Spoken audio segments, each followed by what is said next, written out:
boa noite. É uma alegria muito grande para mim estar aqui mais uma vez com você, né? Boa noite na minha realidade, mas às vezes na sua realidade é bom dia, boa tarde. Mas é com muita gratidão que a gente se une aqui novamente, né?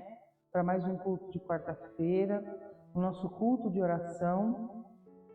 E para mim é uma honra poder estar aqui, amém? Onde nós vamos ouvir a palavra de Deus, nós vamos ser abençoados para a glória do Senhor. E você que nos acompanha, né, está sempre assistindo nossos cultos, ou às vezes, hoje é a sua primeira vez, é a primeira vez que você está nos assistindo, seja muito bem-vindo aqui ao nosso canal. Eu tenho certeza que Deus vai abençoar muito a sua vida em nome de Jesus. Amém? Hoje nós estamos aqui, eu quero trazer uma reflexão, né, uma palavra que Deus tratou no meu coração por esses dias, né? Eu ouvi uma pequena palavra, né, de uma pessoa que eu estava assistindo em um certo local, né, nas mídias sociais, e eu vi um trechinho de uma palavra breve, e essa palavra, essa pessoa dizia assim, que Deus nunca, né, em todo tempo, o Senhor é Deus, e Ele nunca fez nenhuma cadeira e nenhuma mesa. Entenda bem, eu quero que você entenda, eu vou falar bem pausadamente. Essa pessoa estava falando como uma historinha, uma pequena breve palavra, e essa pessoa me chamou minha atenção, porque ela dizia assim, Deus nunca fez uma mesa, Deus nunca fez uma cadeira, mas Deus fez árvores. O resto fica por nossa conta. E essa pessoa dizia, quando Deus lhe dá uma árvore, você imagina uma cadeira, você imagina uma mesa, uma sala grande. Se Deus te deu a sua vida, imagine o que ela pode ser. Ou seja, Deus criou a árvore. Então a parte de Deus foi criar a árvore, o resto Ele deixou por nossa conta. Por isso o exemplo da mesa e o exemplo da cadeira. Deus não fez nenhum nem o outro. Claro que existem inúmeras coisas que se pode fazer com a madeira, mas dentro desse exemplo, você nunca e eu, nós nunca vimos Deus fazer uma mesa e uma cadeira, mas Deus fez a árvore. E Ele deu a árvore para mim e deu a árvore para você. Então quando Deus te dá uma árvore, você olha para aquela árvore, você já imagina ali uma mesa bonita, um conjunto de cadeiras, você já imagina uma sala grande. Você pode ir longe nesse pensamento e nesse raciocínio. E foi o que Deus trouxe no meu coração. Se Deus te deu a sua vida e a minha vida, nós devemos agora imaginar o que ela pode ser. Então a parte do Senhor foi nos dar a nossa vida. Então agora cabe a nós ver o que ela pode ser. Daquele tronco de árvore sai uma mesa, sai uma cadeira. E o que sai da nossa vida? Então agora é por nossa conta. Nós temos a nossa parte, nós temos o nosso papel. Nós não estamos aqui à toa. Então nunca se esqueça disso. Foi uma breve palavra que eu ouvi. Deus deu ali a matéria-prima. E eu coloquei como título da nossa mensagem de hoje, Deus fez as árvores. Para que fique inculcado na sua cabeça e você jamais esqueça, pelo título, a mensagem que Deus vai trazer no nosso coração. Eu achei muito legal, eu achei muito interessante esse tema, né? Porque ele remete isso que Deus trouxe no meu coração. Deus nunca fez uma mesa, uma cadeira, mas Deus fez a árvore. Deus fez a árvore e deu ao homem, e o homem fez dela mesa e cadeira. O texto base que eu quero estudar rapidinho com vocês nessa noite fica em Juízes, capítulo 6, e eu quero ler o verso 1, o verso 2 e o verso 3, que diz assim: Então o povo de Israel voltou a pecar contra o Senhor como antes, e de novo o Senhor permitiu que ele fosse dominado pelos inimigos. Dessa vez o domínio foi dado ao povo de Midian, e durou 7 anos. Verso 2. Os midianitas foram tão cruéis que os israelitas tiveram de abrir covas e cavernas e construir fortificações nas montanhas. Verso 3. Isso porque depois de cada semeadura feita pelos israelitas, subiam bandos de midianitas e amalequitas e outros povos vizinhos, e acampavam nos territórios de Israel e destruíam os produtos da terra até perto de Gaza. E quando iam embora, não deixavam provisão alguma em Israel, nem mesmo ovelhas, bois e animais de carga. Pastor, o que é isso? Quando eu ouvi essa pequena palavra que eu li aqui para vocês, das árvores, Deus me trouxe à memória Gideão.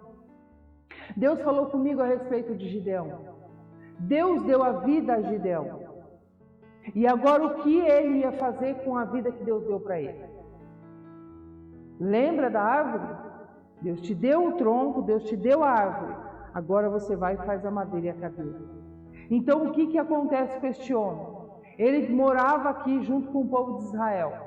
O povo de Israel mais uma vez desobedeceu a Deus. E quando ele desobedece a Deus, Deus deixa eles debaixo do jugo. Deus deixa eles debaixo do domínio, da escravidão dos midianitas. Por 7 anos eles ficaram ali, sofrendo debaixo do domínio desse povo. Toda vez que eles iam ali, o povo de Israel fazia ali uma semeadura naquela terra, para eles colherem o trigo, para eles se alimentarem. Os midianitas, os amalequitas, todos o povo inimigo ia lá, acampava dentro do território deles e destruía tudo que eles haviam feito. E a maioria do povo de Israel estava oprimido, com medo desses povos, com medo dos midianitas e dos amalequitas. E eles construíram cravados em rocha, covas, cavernas, aonde eles se escondiam. Era um povo que já estava sem força, sem ânimo, sem coragem, sem disposição para sair e para lutar contra aquele sofrimento. Imagina você, estavam morando na terra deles, mas transgrediram, eles erraram. Pastor, o que eles fizeram? Eles deram as costas para Deus e foram adorar outros deuses. Eles se esqueceram que só o Senhor era Deus e foram adorar outros deuses. E ali o inimigo entrou. Ali eles não tiveram mais, Deus não pôde mais ajudá-los. Então eles ficaram debaixo do jugo daquele povo, de todos os medianitas. E aquele povo estava fazendo o povo de Israel sofrer. Eles não tinham como, eles plantavam, mas não tinham como colher para comer. Eles estavam passando fome, eles não tinham como se alimentar. Eles tinham que ficar escondidos, porque eram muitos. Os medianitas e malequitas eram muitos, eram como gafanhotos. Imagina você, toda vez que você vai lá e planta algo na terra, vem alguém e tira. Você vai lá, planta algo na terra, vem um povo lá e rouba. Assim era o que estava acontecendo com esse povo. E esse povo estava totalmente cansado e desanimado. Você conhece alguém assim? Você que está aí me ouvindo agora, você conhece alguém desse jeito? Que já está vivendo uma situação de sofrimento, que já se perdura por um bom tempo, e a pessoa já se encontra cansada, desanimada, desmotivada.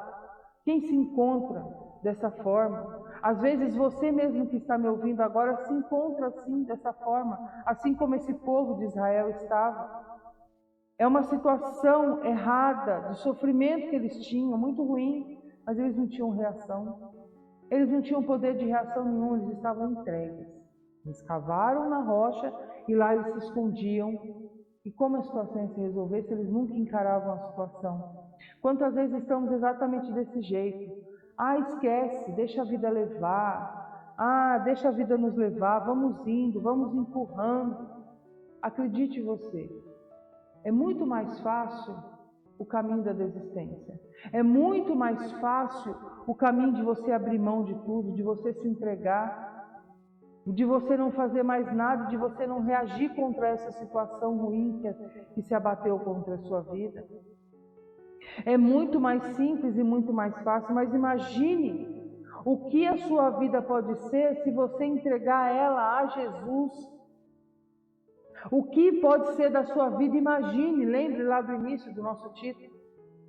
Eu olho a árvore e eu imagino a mesa e a cadeira.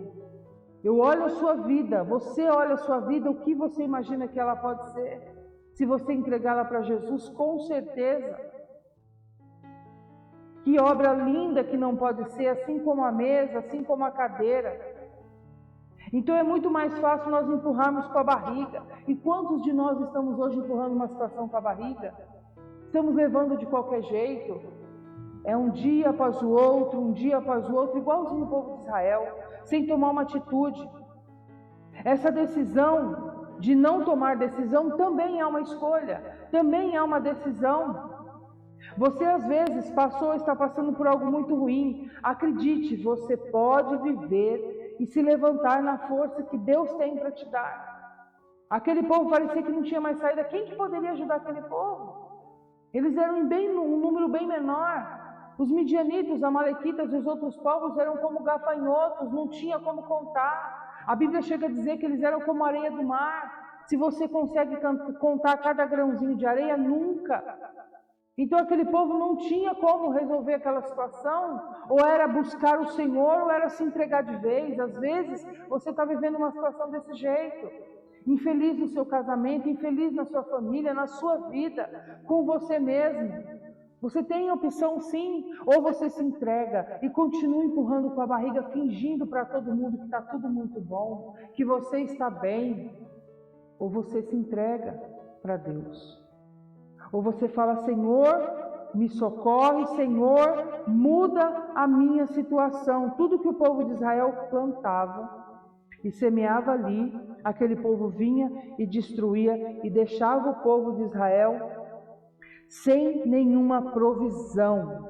Ou seja, o povo já estava passando, bem dizer, fome, sofrendo e sem nada para comer. No verso 6, Israel clama a Deus, no verso 6 do capítulo 6, aí de Juízes. Israel, assim o povo de Israel se enfraqueceu tanto com a presença dos midianitas, que eles clamaram ao Senhor por socorro. Eles fizeram isso que eu acabei de falar para você. Ou você se entrega e a sua vida é destruída. Aquela obra linda que Deus poderia ter feito através da obra-prima da sua vida, ela vai ser interrompida, ou ela vai ser anulada, ela vai ser desfeita e ela nunca vai acontecer, nunca vai se tornar real. Ou você entrega a sua vida para Deus, ou você clama pelo socorro do Senhor, e Deus manda um anjo. Eles clamam pela ajuda, aqui no verso 6, eles clamam a Deus, porque eles já estavam cansados, clamando Israel por socorro ao Senhor por causa dos medianitas, verso 7, eles clamam a Deus, eles buscam a Deus, e Deus manda um anjo, no verso 11, então o anjo do Senhor veio e sentou debaixo do carvalho da fazenda de Joás, da família de Abizera, em Ofra. Gideão, filho de Joás, estava malhando trigo. Fazia isso no lagar, local onde as uvas eram espremidas para a produção do vinho, para escondê-los dos midianitas. Então até Gideão, que estava inconformado com aquele sofrimento, que ele era do povo de Israel, e ele também estava sofrendo igual o povo, passando fome, por isso estava malhando trigo no lagar. Sabe o que significa lagar? Lugar de espremer uvas para fazer vinho. Mas não é o lugar de malhar o trigo, lá é só a uva e a azeitona, para espremer ali e fazer o vinho, fazer o azeite. O local de malhar o trigo se chama eira. Pastor, o que é eira? Eira é o local para malhar o trigo. Ou seja, a eira era um espaço amplo e arejado, para que o vento soprasse, passando, limpasse as impurezas do cereal no momento em que era lançado para cima, como se eles pegassem uma peneira e jogassem para cima, pegassem uma peneira e jogassem para cima. Então o vento, como era no lugar aberto, o vento batia, ajudava a cair aquelas folhas, aquelas impurezas, e ficava só o trigo. Ou seja, ali não era lugar para isso. Gideão, ao malhar trigo no lagar, ele procurava esconder dos midianitas, porque o lagar geralmente ele ficava em lugares escondidos, um acesso restrito, junto ao local da plantação. Era uma cisterna feita na rocha. Cada vinha tinha o seu próprio lagar de vinho. Então era um lugar pequeno, era um lugar na rocha, era um lugar escondido, era um lugar perto da plantação, não tinha nada a ver com o lugar da eira, porque a eira era um lugar aberto, num lugar maior, num lugar amplo e ao ar livre. Então imagina o sofrimento que aquele homem estava passando, porque aparentemente, se você for olhar, malhar o trigo no lagar exige um esforço tão grande, muito grande. O lagar não é para isso. Retirar os pequeninos, minuciosas impurezas, manualmente com a mão ele tinha que tirar, porque lá não tinha vento, ele não estava num local aberto, ele estava num lugar mais fechado. Ele não tinha ajuda da luz, ele não tinha ajuda do vento, então a dificuldade de Gideão era muito grande. Daí você via a disposição e a coragem desse homem, que não se entregou. Ele foi lá, o trigo que deu para ele colher, antes que os midianitas pegassem, ele levou para o lagar para esconder, para o lagar não é lugar de trigo, então por isso ele leva para o lagar para esconder o trigo dos midianitas e se esconder, porque o lagar ficava num local mais recluso, perto das plantações, então ali ele sabia que eles não iam achar nem ele e nem o trigo que ele tinha escondido, ou seja, Gideão estava fazendo o improvável. Imagina uma pessoa fazendo a coisa errada, no lugar errado. Mas ele estava ali totalmente inconformado, ele não estava aceitando ficar como o resto do povo, escondido dentro daquelas covas na caverna. O verso 12 do 6 diz assim: o mesmo anjo que apareceu, o anjo do Senhor apareceu a Gideão e disse: homem valente, o Senhor está com você. O que significa valente? Vigor, coragem, valentia. A disposição de Gideão chamou a atenção de Deus.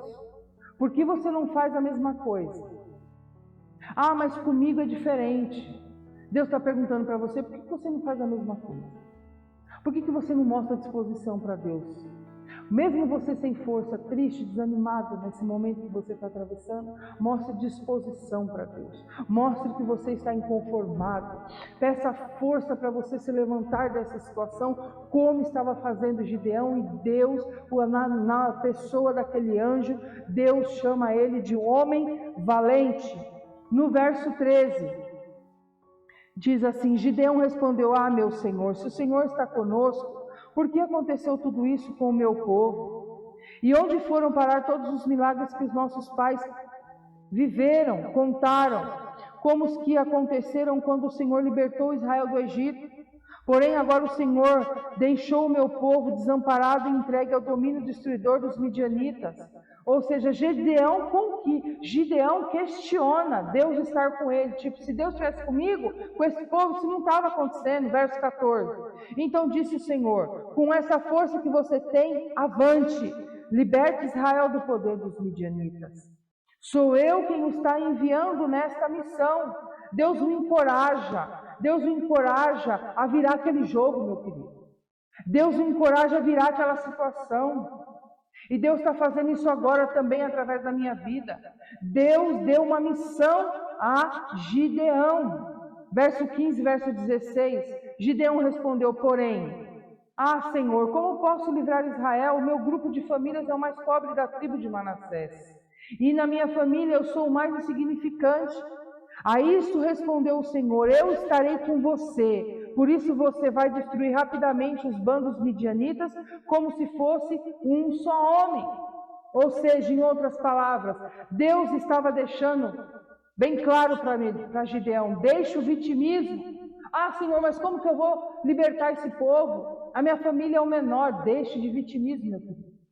Está passando uma luta, uma dificuldade? Eu te respeito. Eu também estou passando as minhas. Mas deixe o vitimismo, deixe de achar que as pessoas têm que ter dó de você, você ter dó de você. O pior do que outras pessoas terem dó de você é você mesmo ter dó de você. Só para você que é grande o problema, para Deus não. Ele falou, o povo era enorme, os midianitas eram um povo muito grande, mas Deus falou, você vai comigo, Gideão, você vai derrotá-los como se fosse um homem só, e vai ser rapidamente. Aí Gideão pede sinais, provas para Deus, se é Ele mesmo que está falando com ele. Tudo isso que o Senhor está me prometendo é o Senhor mesmo que está prometendo. Já viram aquelas pessoas que já sofreram tanto na vida, que elas começam a ficar incrédulas, desconfiadas. E Gideão vê que é o próprio Deus mesmo que está falando com ele. Agora não sou eu, mas o próprio Deus também que está falando com você. Gideão estava desconfiando, será que é o Senhor mesmo que está falando? Porque ele estava tão desconfiado debaixo de tanto sofrimento que ele estava vivendo. Será que é Deus mesmo? Às vezes você está aí falando, será que é Deus que está falando pela boca dessa pastora? É Deus sim que está falando. Tira essa incredulidade, essa desconfiança do seu coração. Porque eu estou às vezes como você, ou precisando mais do que você aí, você não sabe. Às vezes eu estou aqui precisando muito mais do que você está precisando e você não sabe. Verso 25 e verso 26 aí do capítulo 6, a Bíblia diz assim: naquela noite o Senhor disse a Gideão: tome, porque Deus prova para ele que era ele mesmo que estava falando. Aí ele começa a ouvir a Deus e ver que realmente Deus, ele confia. Aquieta o coração dele, e Deus fala no 25. Naquela noite o Senhor disse a Gideão: tome um dos novilhos do rebanho do seu pai, o boi de 7 anos, derrube o altar de Baal, que pertence a seu pai, e corte o poste ídolo que fica junto ao altar. Continuando as instruções, disse o Senhor: depois construa um altar dedicado ao Senhor, o seu Deus. Um altar para Deus, no alto do morro. Em seguida sacrifique o segundo novilho como oferta queimada ao Senhor. Para o fogo use como lenha o poste ídolo que você cortar. Deus manda ele derrubar o mal.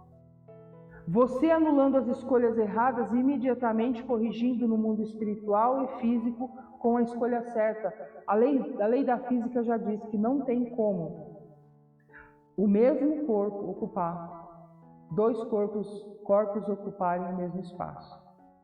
Então, para que Deus pudesse ser com Gideão ali, como Deus havia prometido, eles tinham que derrubar todos os altares que eles tinham feito para os outros deuses lá no começo, lá que nós vemos no capítulo 6, que eles começaram a desobedecer a Deus. E no lugar construir altar ao único e eterno Deus. Aí sim, naquela hora eles estavam o quê? Fazendo a escolha certa. Gideão estaria fazendo a escolha certa, anulando todo aquele ato de desobediência e declarando que só o Senhor era Deus. Esse lugar é só dele, deixe ele ocupar o lugar dele na sua vida. Qual lugar, pastora? De só ele é Deus, que ele ocupe esse lugar na sua vida. Daí o cenário na sua vida vai começar a mudar, como começou a mudar na vida de Gideão também. Sem essa decisão, esquece, não tem mudança. Agora, com a sua comunhão com Deus restaurada, aí sim Gideão sai para enfrentar os inimigos midianitas. Agora, ele já pode enfrentar os inimigos dele. Nós nunca devemos sair para enfrentar nenhuma luta, nenhuma batalha, nenhum inimigo, enquanto nós não tivermos a certeza de que Deus está conosco.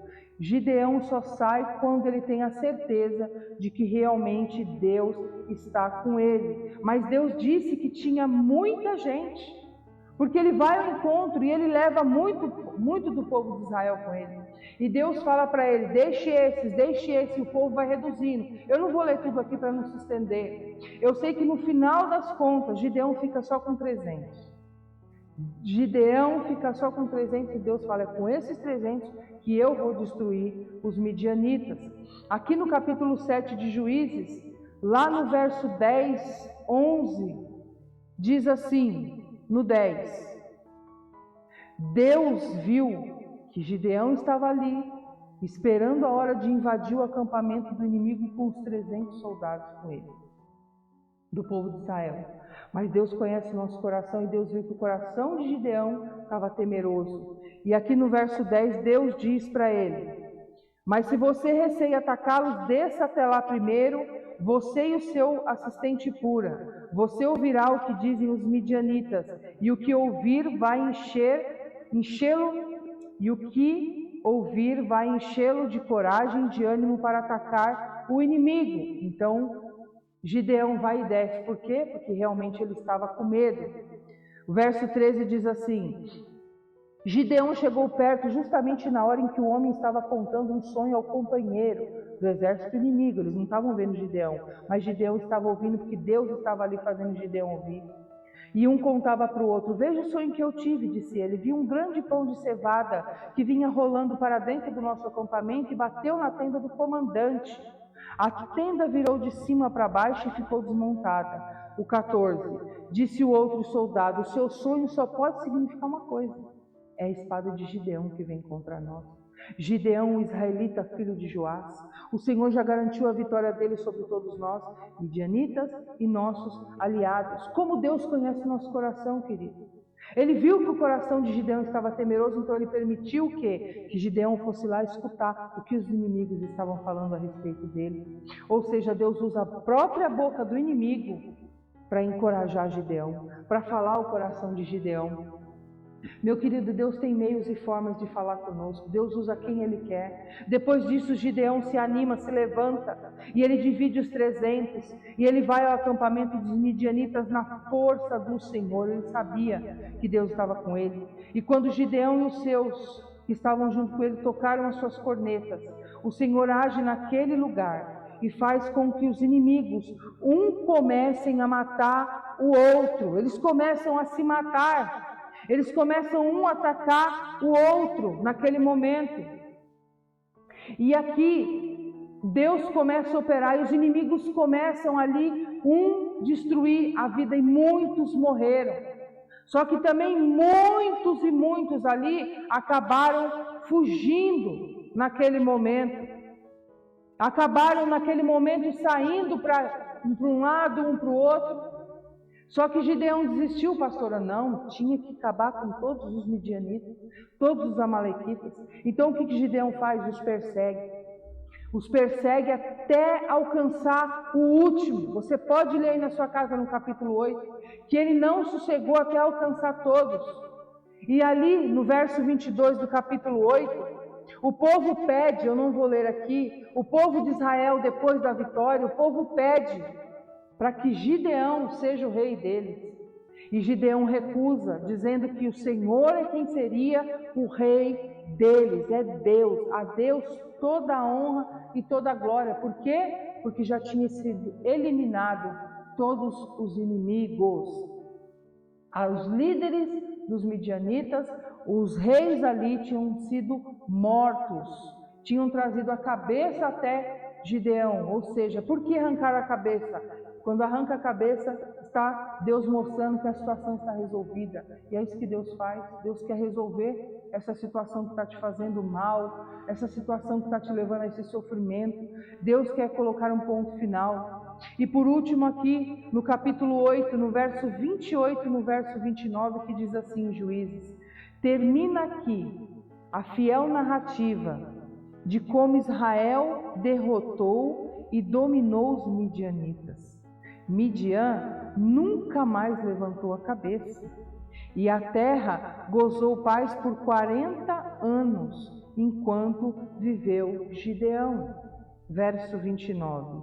Jerubaal, ou seja, Gideão, filho de Joás, voltou a morar na sua casa, ou seja, eles viveram 40 anos de paz. Aquela cidade de Midian, de onde vieram os midianitas que atacavam e que oprimiam o povo de Israel também junto com Gideão, diz aqui a Bíblia que nunca mais levantaram a cabeça, eles foram derrotados, nunca mais se ouviu falar. E é exatamente isso que Deus quer. Lembra do nosso título? Que Deus fez as árvores? Lembra do sentido? Se Deus te deu a sua vida, imagine o que é que você pode fazer com a sua vida. Se Deus te deu a vida, o que você pode fazer com ela? A vida foi Ele que te deu, agora é com você. Ou você pode continuar se arrastando, ficando nas covas, nos buracos, nas cavernas, como o povo de Israel, se escondendo dos problemas, com medo dos problemas, com medo de sair para fora, de mostrar sua cara e de encarar situações. Ou fazer como Gideão, não aceitar, não se conformar e buscar a Deus. foi lá malhar o trigo no lagar, foi fazer o que ninguém estava fazendo, foi ir atrás, foi fazer alguma coisa, foi se mexer, foi tomar uma atitude. Ele não ia entregar a vida dele, a família dele à morte. Então se levante hoje também dessa forma. Deus te deu a árvore, o resto agora fica para nossa conta. Deus nos deu a árvore, agora fica por nossa conta o quê?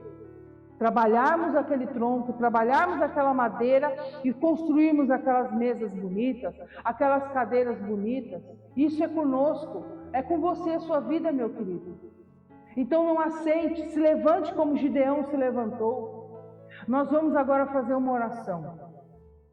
Eu quero que você feche os seus olhos, que você curve sua cabeça, aí onde você está, e ore junto comigo agora. Porque eu creio que Deus falou o seu coração. Muito mais do que eu pregar, é o Espírito Santo falar no seu coração aí, onde você está. Deus, em nome do Senhor Jesus, neste momento nós entramos na presença do Senhor em oração. Eu oro, meu Deus, por essa pessoa que está aí agora, acompanhando a palavra, acompanhando o nosso culto, meu Pai. Meu Deus, e acabou de ouvir a palavra do Senhor, onde o Senhor fala aqui, a palavra que o Senhor ministrou no meu coração, que o Senhor fez as árvores, agora cabe a nós fazer a mesa e a cadeira. Ou seja, o Senhor fez a parte do Senhor de dar a vida a essa pessoa, agora cabe a ela tomar uma atitude correta com essa vida, imaginar aquilo que o Senhor pode fazer através da vida dela, através dessa obra-prima chamada vida que o Senhor deu a essa pessoa. Eu oro às vezes por uma pessoa que está sofrendo um momento muito difícil, passando uma adversidade muito grande. Esse povo estava sofrendo, passando fome, oprimido e sem saída, e às vezes tem alguém dessa forma me assistindo. Quantas vezes nós passamos pela mesma situação? Não tem um povo correndo atrás de nós, não tem uma pessoa ali nos subjugando, mas tem uma situação que está pesando sobre nós, uma tristeza, uma dor, um sofrimento, uma depressão, uma cadeia, uma prisão que essa pessoa possa estar se encontrando. Que você comece a fazer como aquele povo fez e comece a clamar a Deus e peça socorro ao Senhor, porque Ele vai te socorrer como socorreu este povo. Comece a falar: Deus, me socorra nessa situação. Ou às vezes não é você, mas você conhece alguém. Comece a orar por esta pessoa, fala: Deus, eu oro por esta pessoa que está passando esse problema, socorre esta pessoa, que essa pessoa clame, que essa pessoa acorde e veja que o Senhor está ali, pronto a estender a mão a ela. Socorre esta pessoa agora. Eu oro por esta pessoa que ora comigo neste momento, essa pessoa que está aí, que diz: olha, para a minha vida eu só estou empurrando agora, pastor. Eu vou empurrando com a barriga, eu vou deixando isso para lá, eu vou fingindo que eu não vejo, eu vou deixando, eu vou empurrando um dia após o outro. Não, não é o que Deus quer. Faça como Gideão. Faça como Gideão, põe a sua cara a bater, venha para fora, saia dessa caverna, saia dessa cova e fala: meu Deus, eu entrego a Ti a minha vida. Você que nunca fez essa oração, você nunca confessou, você nunca professou com a sua boca que Jesus é o seu único e suficiente Salvador. Eu faço esse desafio a você agora. Ore junto comigo. Você que quer entregar a sua vida a Jesus, que nunca fez isso, ore comigo agora, faça esta oração, repita aí onde você está agora, esta oração. Diga assim: Senhor Deus, eu entrego a Ti a minha vida, o meu coração, os meus caminhos. Te peço, perdoa todos os meus pecados. Limpa todos os meus pecados que eu cometi desde o dia que eu nasci até agora. Escreve o meu nome no livro da vida. Eu Te aceito e eu Te recebo como meu único e suficiente Salvador, Jesus Cristo. Amém. Em nome de Jesus. Pai, tome em Tuas mãos todos que estão orando agora, porque agora nós vamos orar, Senhor, pelas pessoas que nós temos apresentado aqui da igreja: o Valdir, a Sirlene, a irmã Neide Chible, a irmã Neide Rossi, o Richard, cada um daqueles que tem diariamente chegado ali, nomes para oração, nome de pessoas que estão sofrendo como esse povo sofria.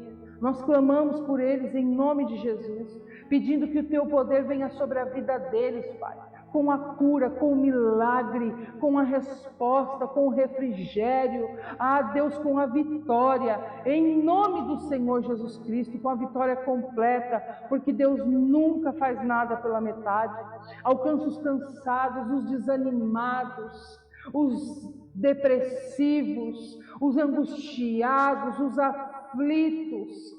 Há pessoas que estão totalmente desanimadas da vida, e levanta nesta hora, em nome de Jesus, os improváveis, Pai. Deus, em nome de Jesus, porque o Senhor tem, Pai, a saída. Só o Senhor tem o socorro. Só o Senhor tem a salvação e a resposta. O mesmo Deus que ajudou Gideão e aquele povo é o mesmo Deus que está te estendendo a mão agora para fazer a mesma coisa na sua vida. Oramos, meu Deus, pelo nosso Brasil. Oramos por toda a nossa nação. Tu és o nosso socorro. Tu és o nosso refúgio.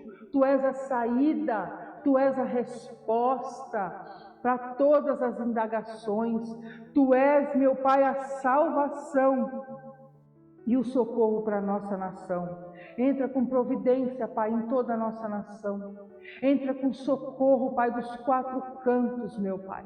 Em nome de Jesus, vem, Senhor, como uma vassoura de fogo, limpando e varrendo da nossa nação tudo que está fora dos planos do Senhor para a nossa terra, em nome de Jesus e para a tua glória. E no nome de Jesus eu repreendo todo o mal que tem vindo contra a sua vida nesta hora, de angústia, de tristeza e de sofrimento.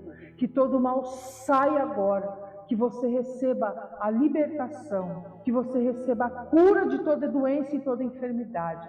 Em nome de Jesus seja alcançado, aí onde você está agora, em nome de Jesus e para a glória de Deus.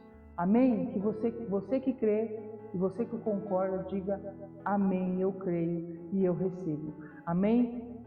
Foi uma alegria para mim poder estar aqui, mais uma vez eu digo isso. Amém? Você que está aí nos acompanhando, Deus tenha abençoado. Você que ainda não se inscreveu, você que ainda não curtiu, curta lá, né, a nossa página, curta lá no nosso canal no YouTube, Comunidade Ramos da Videira. Com toda certeza, Deus vai estar te abençoando mais e mais. Se inscreva no nosso canal e que assim você seja abençoado, a sua casa, a sua família, em nome de Jesus. Amém? Que Deus te abençoe, foi um prazer. Fique na paz e até a próxima. Um abraço. Tchau, tchau.